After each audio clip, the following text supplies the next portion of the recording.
Abantu benshi barimo baragirana amasezerano na Satani mu isaha mbi, aho batazigera babona amahirwe yo gukosora ayo makosa barimo barakora. Ariko icyo nshimira Imana ni kimwe, hari ubwoko bw'Imana buhagaze bwemye buvuga buti n'icyo Uwiteka yategetse ngo tukigenderemo, kandi n'iki yabuzanyije ngo tugitere umugongo mu izina rya Yesu Kristo. Bakavuga ati Yorodani nubwo isuma ariko tugomba kuyambuka. Haleluya. Imana yamuzanira ya masezerano yaramusezeraniye ikamuburaho yamubonye ijya kuyamuha. Umuntu akazategereza ko amasezerano asohora agaheba, akazategereza ko akora ubukwe twamuhanuriye mu izina rya Yesu Kristo agaheba, akazategereza kubona inzu Imana yatunyujijemo tukamubwira agaheba, agategereza kubona akazi Imana yatubwiye giye kubona agaheba. Kubera iki? Bene data muri Kristo Yesu, namwe bakunzi ba Sam TV aho muri hirya no hino mu mpande z'isi, turabasuhuje kandi tubonera kubaha ikaze muri gahunda zacu. Imana y'amahoro ibagirire neza, kandi dushimira abantu mwese mwamaze gukora subscribe kuri kino gitangazamakuru, kuko nawe ni umusanzu ukomeye mu ivugabutumwa. Ngiye basuhuza rero nitwa Sebaganwa Serge, abandi umugabo wagiriwe icyizere n'Imana, umenyesha abana b'Imana bari mu isi ko amatunda yo mu gihugu cy'isezerano atangiye guhumura. Imana ihabwe icyubahiro. Ariko kandi ntibicira, ahubwo menyeshe n'abana b'abantu bari mu isi ko bafitanye urubanza n'Imana, kuko aya magambo y'ubugingo bayumvisha igihe kirekire ariko ntibayegereza imitima yabo. Nimuza kumva rero ijwi ritameze neza mutwihanganire, tumaze iminsi turwaye amagripe, ariko ijwi risohoka neza tuzakorera Imana kandi rifite n'amakaraza dukorera Imana, kuko umuhamagaro wacu ni gukorera Imana yo mu ijuru. Paulo yuzuye umwuka w'Imana abwira Timoteyo, aramubwira ati ujye ugira umwete wo kwigisha ijambo ry'Imana, uhugure kandi uteshe, ubikora ufite kwihangana kose. Aramubwira ngo ujye ubikora mu gihe gikwiriye no mu gihe kidakwiriye. Imana ishimwe rero, natwe ntabwo tuzahwema kuvugira Imana, ntabwo tuzacogora gukorera Imana ngo nuko wenda ijwi ritameze neza, kuko n'abarimbuka barimbuka matin midi et soir. Ubwo rero natwe uko Imana idushoboje tuzajya tugaragara imbere y'ibyuma by'ikoranabuhanga tuburira ubwoko bw'Imana. Imana ishimwe cyane. Uyu munsi rero tukaba tubazaniye ijambo ry'ubugingo rikomeye cyane, aho rifite umutwe uvuga ngo gusohokana n'Imana, ibyiza byo gusohokana n'Imana. Aho uyu munsi Imana yadutumye ku bakozi bayo, ku banyamuhamagaro, uhereye ku mutambyi mukuru wicara mu ntebe y'icyubahiro mu rusengero, ukageza kuri wa mwizera ugaragara mu rusengero. Abo bose uriho umwuka w'Imana wese, Imana yo mu ijuru yamudutumyeho muri kino cyigisho cyiza kitubwira ngo ibyiza byo gusohokana n'Imana. Kandi ntekereza ko n'ubundi umugabane munini wakurikira Sam TV ari abo ngabo nari maze kuvuga ruguru. Nimukomeza kubana natwe rero nta kabuza hari byinshi Imana izagenda isobanura mu rugendo rwanyu rwa Kristo. Reka dusenge Imana yo mu ijuru. Data, mu izina rya Yesu Kristo turagushimye, tugushimiye umwanya mwiza nk'uyu wongeye kuduha ngo tuganire n'ubwoko bwawe by'umumaro. Ukomera n'ukwawe, uhabwa icyubahiro. Witeka, ubwo ushatse kuganira n'ubwoko bwawe, ngiye nguhaye umwanya nk'umwana w'umuntu kugira ngo ntambukemo, wigishe ubwoko bwawe. Bana natwe tugirire neza rero, cyubahiro cyawe kitugote, kandi iri jambo umwuka wera arigeze kure mu mitima y'abaduteze amatwi, mu izina rya Yesu Kristo, amena. Icyigisho cyacu twabateguriye gifite umutwe uvuga ngo ibyiza byo gusohokana n'Imana, aho ari icyigisho cyubakiye mu gitabo cy'Itangiriro, igice ni cya 15. Umutwe w'amagambo utubwira ngo Aburahamu yizera Uwiteka, Uwiteka amusezeranya isezerano. Nagira ngo ngire icyo mvuga mbere yuko njya mbere mu cyigisho. Nubwo iki cyigisho umuntu ashobora kucyumva akacyumva hari nkaho ari icyigisho cyo kwigisha abanyamasezerano, icyigisho cyo kwizeza abantu bitangaza n'ibindi, ariko attention, n'icyigisho kirimo n'urubanza, kuko nkuko natangiye mbivuga, nababwiye ngo Imana yaduhagurukirije kumenyesha abana b'Imana bari mu isi yuko amatunda yo mu gihugu cy'isezerano yatangiye guhumura, cyangwa se mu yandi magambo ko twenda gutaha. Ariko kandi Imana inatubwira kumenyesha abana b'abantu kimucyiteho. Hari abana b'Imana, hari n'abana b'abantu. Usibye ko Imana yatumenyesheje rero ngo tubwire abana b'Imana ko amatunda yo mu gihugu cy'isezerano yatangiye guhumura twenda gutaha, Imana yaduhaye n'ubutumwa bukomeye bwo kumenyesha abana b'abantu bari mu isi ko bafitanye urubanza n'Imana, kuko bumvisha ijambo ry'ubugingo ntibaryegereze imitima yabo. Uyu Aburahamu rero tugiye kureba, nyuma waje guhindurirwa amateka n'Imana, akitwa Aburahamu. Ni umugabo wari uw'i Babuloni, ariko agirirwa icyizere n'Imana nagira ngo wenda ngire icyo mbabwira kuri uyu mugabo mbere yuko tujya mbere mu cyigisho. Ni ukuvuga ngo ni Aburahamu wa Tera, Tera wa Nahori, Nahori wa Serugi, ugakomeza akazamo ba Rewu na ba Peregi, bikagenda bikagwa ku muhungu wa Nowa witwaga Shemu. Mu yandi magambo bishatse kuvuga ngo uyu Aburahamu ashobora kuba yaba ari nk'ubuvivi cyangwa ubuvivure bw'umukiranutsi wubahaga Imana ari we Nowa. Shimira Imana cyane yuko rero kuba kiranutsi hajya hashibukaho abandi bakiranutsi, Imana yacu ihabwa icyubahiro. Icyigisho tugiye kwigana kiravuga ngo ibyiza byo gusohokana n'Imana. Ni muri ya nsanganyamatsiko yacu ngari ivuga ngo umutsima udasembuye. Reka dusome mu izina rya Yesu Kristo. Umurongo wa mbere igice cya 15 gitabo cy'Itangiriro baratubwira ngo hanyuma y'ibyo ijambo ry'Uwiteka riza kuri Aburahamu mwiyerekwa riti, Aburahamu witinya, ninjye ngabo igukingira, uzagororerwa ingororano ikomeye cyane. Imana ishimwe cyane. Murongo wa kabiri Aburahamu abaza Uwiteka ati, mwami Uwiteka uzangororera iki ko ngenda ndi incike kandi uzazungura urugo rwanjye ari Eliyezeri umunyadamasiko? Ati dore nta rubyaro wampaye kandi uwavukiye mu rugo rwanjye azaragwa ibyanjye. Maze ijambo ry'Uwiteka riza kuri we riti, uwo siwe uzaragwa ibyawe, ahubwo ukomoka ku rukiryi rwawe niwe uzabiragwa. Aramusohokana aramubwira ati, rarama urebe ijuru. Uwiteka asohokana Aburahamu aramubwira ati, rarama urebe ijuru ubare inyenyeri niba wabasha kuzibara. Ati urubyaro rwawe niko ruzangana. Imana ishimwe cyane. Murongo wa 6 ratubwira ngo nuko yizera Uwiteka abimuhaniriza no gukiranuka. Murongo wa 7 Uwiteka aramubwira ati, ninjye Uwiteka wakuvaniye muri Uriya w'Abakaludaya kugira ngo nzakurage iki gihugu. Imana ihire gusomwa kw'ijambo ryayo mu izina rya Yesu Kristo. Ariko nagira ngo noneho tujye twakwinjira mu cyigisho neza. Cyigisho cyacu gifite umutwe uvuga ngo ibyiza byo gusohokana n'Imana. Aya magambo turabona iyerekwa Aburahamu yagize, Imana iramugenderera. Iyerekwa ritangira tugira ngo hanyuma y'ibyo ijambo ry'Uwiteka riza kuri Aburahamu. Iyo rero igihe cyose humvikanye amagambo avuga ngo hanyuma y'ibyo, biba bisobanuye ngo hari ibindi byatambutse. Ushobora kwibaza ngo ni ibiki byari byatambutse. Hari situation itoroshye Aburahamu yari amazemo iminsi.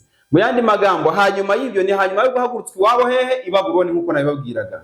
Ni hanyuma yo gupfushiriza se mu rugendo ava i Babuloni, kuko se wa Aburahamu Tera yahagurukanye na Aburahamu, ahagurukana na Loti n'umugore wa Aburahamu ari we Sarayi, baragenda berekeye mu gihugu cy'isezerano. Ariko igihugu cy'isezerano Imana yari yaragisezeraniye nde? Aburahamu. Ni nawe yerekezaga muri icyo gihugu. Nuko rero mu rugendo Aburahamu apfusha se ibyo byose. Hanyuma y'ibyo, hanyuma gusezeranirwa n'Imana ko azahinduka ubwoko bukomeye, azahinduka umunyamugisha, azahesha abantu umugisha. Hanyuma y'ibyo, hanyuma yo kugera mu gihugu cy'isezerano i Kanani, hanyuma yo kwicirwayo n'inzara, hanyuma yo gusuhukira mu Egiputa, hanyuma yo guhembukira mu Egiputa, hanyuma yo kuva mu Egiputa, hanyuma y'intambara z'abashumba, amakimbirane y'abashumba hagati y'abashumba ba Loti n'abande n'Aburahamu. Hanyuma y'iki? Hanyuma y'intambara Loti agashimutwa. Hanyuma y'ibyo byose uko byagendaga biba kuri Aburahamu, Uwiteka yagendaga abyitegereza. Nuko ibyo byose biragenda bicogoza Aburahamu, biragenda bikamura Aburahamu. Hagira mbabwire ngo hari igihe iminsi dukamura, hari igihe iminsi ducogoza, hari imyaka iducogoza mu buryo bumwe cyangwa ubundi. Ariko nagira mbabwire ngo ntabwo ahanini ari icyo kintu. Si ibyo ngibyo byatumye Imana igendera Aburahamu mwiyerekwa ngo izi ikomeze umutima yamubwira ngo Aburahamu witinya. Nuko ijambo rya mbere Imana yabwiye Aburahamu igihe yari imaze kumusanga, yaramubwiye ngo Aburahamu witinya, ninjye ngabo igukingira kandi uzagororerwa ingororano ikomeye cyane. Imana yacu ihabwa icyubahiro. Ariko ushobora kwibaza ngo ni iki mu by'ukuri cyari gishegesha umutima wa Aburahamu kugeza ubwo ijuru rimugenderera, Imana ikavugana nawe mwiyerekwa ikamubwira ngo Aburahamu witinya. Nicyo tugiye kureba ku murongo wa 2 ndetse n'uwa 3 niba ntibeshya. Aburahamu yabajije Uwiteka ati, mwami Uwiteka uzangororera iki ko ngenda ndi incike kandi uzazungura urugo rwanjye ari umunyamahanga Eliyazari? Ngicyo ikintu cyari giteye umutima wa Aburahamu intimba. Ngicyo ikintu cyashegeshaga umutima wa Aburahamu uko bwije n'uko bukeye. Menshi mu masezerano Imana yari yaramuhaye agihaguruka iwabo i Babuloni, nk'uko nabibabwiye, yari yarayasohorejwe, yari yarahindutse umunyamugisha mu maso y'Imana. yari yarabaye umutunzi, yari afite byinshi, yari afite abagaragu barenga 1000 babagiwe mu rugo. Ariko nagira mbabwire ngo Aburahamu yarashegeshwe umutima nuko nta mwana agira. Ariko ikibazo gikomeye ni iki ngiki. Uyu Aburahamu yarashegeshwe umutima nuko afite ubutunzi ariko akaba atagira umwana. Mu yandi magambo, Aburahamu yarashegeshwe umutima nuko nta rubyaro afite. None ikibazo tubaza ni iki ngiki. Ese weho waba ufite umwana? Birashoboka ko ufite abana benshi 6, 7, 8, ariko ufite umwana. Mureke ibintu tubyumve mu buryo bw'umwuka. Yohana yuzuye umwuka w'Imana aravuga ati ufite uwo mwana ni ufite ubugingo, Imana ihabwa icyubahiro. Tubivane kuri Aburahamu. Ese weho waba ufite umwana mu buryo bw'umwuka? Kandi Yohana ntiyashyira abantu mu rujijo, ahubwo aravuga ati uwo mwana ni Yesu Kristo, Imana ihabwa icyubahiro. Ese wewe udukurikira waba ufite umwana cyangwa ufite abana gusa? Ni ikibazo umuntu wese akwiye kwibaza. Maze umurongo wa 4 ngo ijambo ry'Uwiteka riza kuri we riti uwo ntabwo ari uzaragwa ibyawe. Imana ishimwe cyane. Nkunda ukuntu Imana ijya ihumuriza ubwoko bwayo, ngo ahubwo uzakomoka ku rukiryi rwawe niwe uzabiragwa. Umurongo wa 5, umurongo nakunze cyane, ngo aramusohokana aramubwira ati rarama. Mu yandi magambo, Uwiteka asohokana Aburahamu aramubwira ati rarama, numara kurarama urebe mu ijuru ubare inyenyeri niba wabasha kuzibara. Imana ihabwa icyubahiro. Mu yandi magambo, ntabwo Aburahamu nubwo yasohokanywe n'Imana, Imana ikamubwira ngo nararame, ntabwo yigeze araramisha aya maso y'umubiri tureba, ahubwo ibi bintu tubyumve mu buryo bw'umwuka mu izina rya Yesu Kristo. Aburahamu arazamurwa, Imana ihabwa icyubahiro. Imana avuga ngo rarama urebe mu ijuru urebe inyenyeri umenye niba wabara umubare wazo. Mu yandi magambo, Aburahamu araramishwa n'Imana mu buryo bwo kwizera. Haleluya. Icyampa nawe udukurikiye, icyampa nawe uduteze amatwi, Imana ikakuraramisha kandi ntibigarukira aho ngaho. Mu izina rya Yesu Kristo ukagira icyo ubona mu mbaraga zo kwizera. Nuko umurongo wa 6 wakurikiyeho, Aburahamu amaze kuraramishwa n'Imana. Imana ishimwe cyane. Imana imaze kumuzamura, Imana imaze kumugeza ku yindi myumvire, Imana imushyize ku rundi rwego, Imana imushyize ku yindi dimensiyo y'imyumvire, imushyize ku yindi dimensiyo y'imyizerere. Aburahamu umurongo wa 6 ngo nuko yizera Uwiteka, Uwiteka bimuhwanyiriza no gukiranuka. Imana ishimwe cyane. Haleluya. Ibi nawe Uwiteka yabigukorera. Maze umurongo wa 7 bumva ibyiza byo gusohokana n'Imana. Uwiteka aramubwira ati ninjye Uwiteka wakuvanye muri Uriya Bakaludaya. Haleluya. Aramubwira ati kandi nzakuraga iki gihugu. Imana ishimwe cyane. Cyangwa nawe uduteze amatwi, Imana ikakuraramisha. Hari ibintu tudashyikira kuko tutarararamishwa n'Imana, bitewe n'urwego turiho mu buryo bw'imyizerere. Umurongo wa 2 kugeza ku murongo wa 3, Uwiteka ko Aburahamu akomeza gusuka amarangamutima y'imbere y'Imana. Amaganya ya Aburahamu akomeza kuyasuka imbere y'Imana.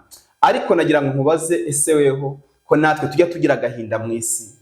Kristo ati mu isi mugira umubabaro ariko muhumure nanesheje isi. Ese wewe uyu mubabaro uzamutse, iyo agahinda kazamutse ubyitwara mute? Ariko Petero yuzuye umwuka w'Imana mu gice cya 5 umurongo wa 7, igitabo cya mbere cya Petero aravuga ati muyikoreze amaganya yanyu kuko yita kuri mwebwe. Niba agahinda kazamutse, niba umubabaro uzamutse, niba intimba izamutse, mureke tubyikoreze Uwiteka kuko yita kuri twebwe. Imana yacu ihabwa icyubahiro. Aburahamu yiyemeza kubwiza Uwiteka ukuri, aravuga ati Uwiteka, nasize umuryango ndakumvira, siga urungano ndakumvira, siga igihugu ndakumvira, nemera guhinduka umusuhuke mu gihugu cy'i Kanani cy'abanyamahanga, nta mwene wacu wari uriyo, pfushiriza data mu nzira, ndakomeza ndakumvira ngera muri kino gihugu, unsezeranire ko nzahinduka ubwoko bukomeye, unsezeranira yuko uzampa urubyaro, ariko imyaka iricumye urubyaro wansezeranye ntabwo ndi kubona.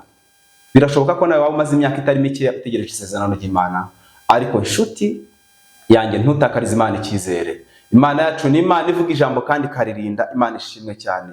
Kimwe mu bintu mwari mukwiye kumenya kandi nanjye nkakimenya, ntabwo tujya dusohorezwa amasezerano n'Imana mu gihe twebwe dushaka, ahubwo dusohorezwa amasezerano n'Imana mu gihe cyagenwe n'Imana, kuko ijambo ryarambwiye nta kinanira Imana mu gihe cyagize gute? Mu gihe cyategetswe. Imana ishimwe cyane.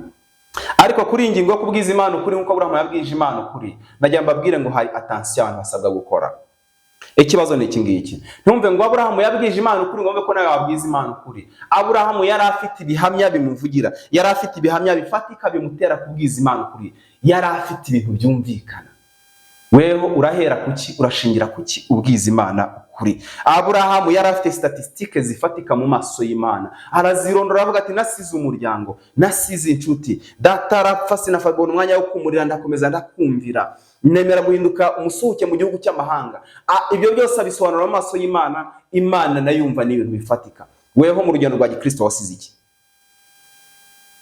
Kigare cy'inkozi z'ibibi ushobora gusanga ukikisangamo n'ibindi. Nagira ngo mbabwire ngo umukristo nyamukristo muzima ni umukristo ufite ubuhamya. Imana yacu ihabwe icyubahiro. Murokore muzima ni umurokore ufite ubuhamya bufatika mu maso y'Imana. Ni umudezame muzima ni umudezame ufite ubuhamya bufatika mu maso y'Imana. Umwangirikane muzima ni ufite ubuhamya bufatika mu maso y'Imana. Umudivantiste munsi wa karindwi ni umudivantiste ufite ubuhamya bufatika mu maso y'Imana. Mwese ngo murashaka gusohorezwa amasezerano n'Imana, murashingira kuki mwishyuza Imana amasezerano?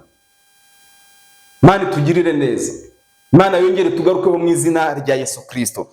Ariko ushobora kwibaza ngo none se niki cyagombaga gukurikiraho nyuma yuko Aburahamu abwije Imana ukuri?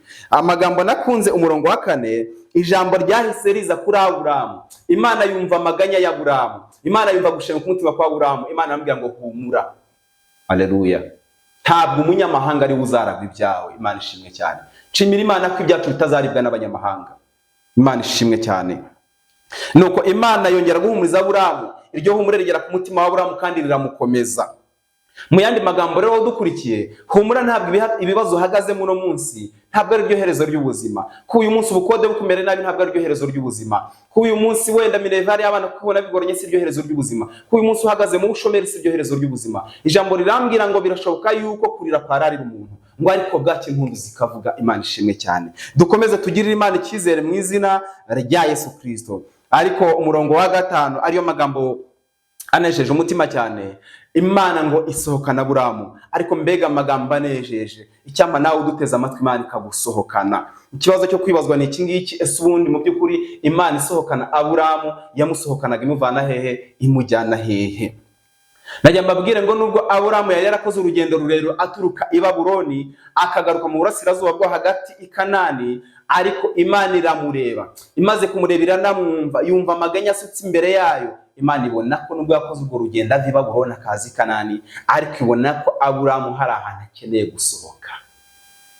Nawe uduteze amatwi hari aho ukeneye gusohoka. Ukeneye gusohoka muri cya kigare kidafite umumaro. Ukeneye gusohoka muri cya kigare cy'inkozi z'ibibi. Ukeneye gusohoka muri cya kigare cy'amazimwe. Ukeneye gusohoka muri cya kigare cy'abanyamashyari. Nagira mbabwire ngo igihe Aburahamu yari amaze gusohokana n'Imana, habaho ikintu gikomeye cyane. Igihe Aburahamu yari amaze gusohokana n'Imana, yatangiye kubona ibintu ku rundi rwego, atangira kwizera ku rundi rwego. Nshuti yanjye nagira nkubwire ngo ntitaye kuri titire ufite mu itorero, ntitaye kuko waba uri umudiyakonikazi mwiza, ntitaye kuko waba uri umudiyakoni mwiza, ntitaye kuko waba uri umukoriste mwiza, ntitaye kuko waba uri umushumba ubimazemo igihe, ukeneye gusohokana n'Imana. Kandi mwasohokana ntibigarukiraho, ahubwo ikakuraramisha mu izina rya Yesu Kristo, ukaba ku yindi dimension y'imyumvire, ukaba ku rundi rwego mu by'Imana. Imana yacu ihabwe icyubahiro. Umurongo wakurikiyeho ari umurongo wa 6. Aburahamu amaze gusohokana n'Imana, nuko ngo Aburahamu yizera Imana, Imana ibimuhwaniza no gukiranuka. Imana ishimwe cyane. Turi kwiga amagambo avuga ngo ibyiza byo gusohokana n'Imana. Ngibyo byiza byo gusohokana n'Imana. Aburahamu amaze gusohokana n'Imana atangira kwizera, kandi ayizera ku rundi rwego, ngo nuko Imana kumwizera kwe, Imana ibimuhwaniza no gukiranuka. Imana yo mu ijuru idukomereze mu ijambo ryayo mu izina rya Yesu Kristo. Najya mbabwire ngo twasohokanye igihe kirekire n'inshuti zacu, dukora ibyangwa n'amaso y'Uwiteka. Twasohokanye n'inshuti zacu turasinda, dusohokana n'inshuti zacu turasambana, ariko niba hari igihe cyiza cyari kigeze cyo gusohokana n'Uwiteka n'uyu munsi. Imana yo mu ijuru dushoze kuva mu bigare bidafite umumaro, natwe dutangire gusohokana n'Imana yo mu ijuru. Nagira ngo mubwire ngo ntitaye kuri titire ufite iyo ari yo yose mu itorero, ukeneye gusohokana n'Imana. Igihe Imana yagenderaga Aburahamu mu iyerekwa, igahumuriza umutima we, ndetse ikanamubwira ngo natuze ntabwo ibyo bizaraga umunyamahanga Eliyazari w'umunyadamasiko wari waravukiye iwe, ntabwo iri humure nuko gutabarwa Aburahamu yahawe n'Imana. Nta bimenyetso bifatika yabonaga ngo ashingireho yizera Imana, ndetse no mu maso y'igaragarira amaso y'abantu, uwagombaga kuzakikira urwo rubyaro akanonsa urwo rubyaro mu maso y'abantu yari yaramaze gucura, yari amaze kugira imyaka irenga 90. Shimira Imana cyane rero. Umuririmbyi yaravuze ngo ni Imana ireba mu nda y'ingumba, haleluya, ngo ikabona ko hari n'ishyanga ryagutse. Imana yacu ihabwa icyubahiro. Imana ititaye ku kuba Sara yaracuze mu bigaragarira amaso y'abana b'abantu, ititaye kuba Aburahamu amaze kugira imyaka hafi 100, Imana yo mu ijuru isohoza icyo yasezeranye. Ni Imana idakererwa, ahubwo ni Imana ikora ibintu mu gihe cyagenwe. Imana ihabwa icyubahiro. Mureke dukomeze twiringira Imana, kandi Imana mu ijuru dukomeze twigirira icyizere. Nuko rero amagambo turimo turagana ku musozo aravuze ngo tuguma mu ijambo ry'Imana, naryo rikaguma muri twebwe, dusaba icyo dushaka mu izina rya Yesu Kristo, tuzagira gute? Tuzagihabwa. Aburahamu yashinze urubanza imbere y'Imana, yishyuza amasezerano. Birashoboka ko nawe waba ufite amasezerano wasezeraniwe n'Imana, nawe ukaba ushaka kwishyuza Imana ibyo yagusezeraniye. Ariko nagira ngo nkubwire inshuti yanjye, ibyo byose bifite aho biva. Nabwiye ngo Aburahamu yari afite statistike zamuvuganira. Aburahamu yari ubuhamya bugenda, yari afite byinshi ashyira imbere y'Imana, akabwira Uwiteka ati naretse ibi ngibi. Wowe inzoga uracyazinywera imbere y'igitanda uvuga ngo uri umutambyi, ngo uri umukristo. Uracyava mu rusengero ukirukanyira muri sale za betting n'ibindi umuntu atarondoye. Uracyari umusambanyi ugenda witwa ngo uri umuririmbyi, uri umutambyi, uharangiza ngo wakwishyuza amasezerano. Ntabwo byakunda. Niyo mpamvu rimwe na rimwe buriya hari abantu bajya badutekereza nk'abahanuzi b'ibinyoma. Imana ikaduha ubutumwa ku umuntu tukamushyira message. Imana wenda duhaye message, uwo muntu yarahagaze neza mu byizerwa, ariko ejo akaba agasubira inyuma akava mu byizerwa. Imana yamuzanira ya masezerano yaramusezeraniye ikamuburaho yamubonye ijya kuyamuha.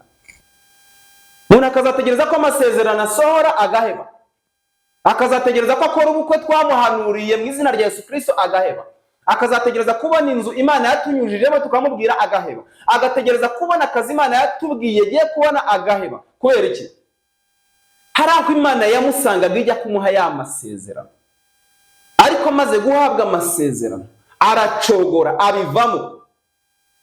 Imana yazinduka kare izanye ibisubizo by'amasengesho yanyu, igasanga niba ture ntukikora, igasanga guterana kwerashwe, igasanga umubavu w'amasengesho ntugihumura mu ngano yawe, ngo umuhanuzi yarakubeshye, weho warivangiye wishyiriyemo mutanga mu masezerano.